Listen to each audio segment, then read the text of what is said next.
Welcome back to Virtual to a Tea. I've got a glass of water here, not a cup of tea.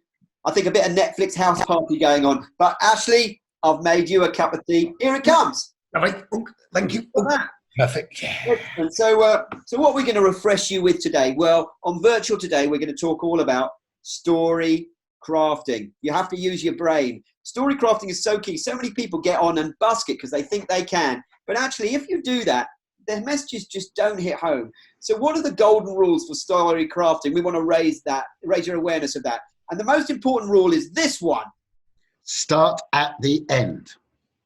What is it that you want your audience to know, do, think, or act differently once they've watched your broadcast? That's right.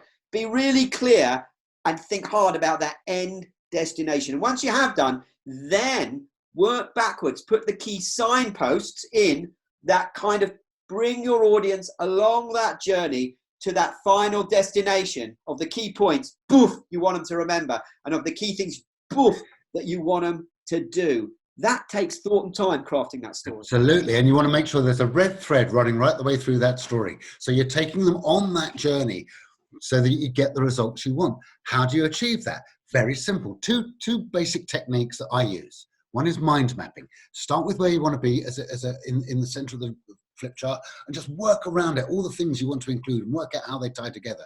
Or storyboarding, one frame after the other, taking yourself on a journey from the beginning to the end that you want to achieve, but never use PowerPoint that already exists. That's right. It's so easy to reach for old ideas, either other people's old ideas or ones you've done before.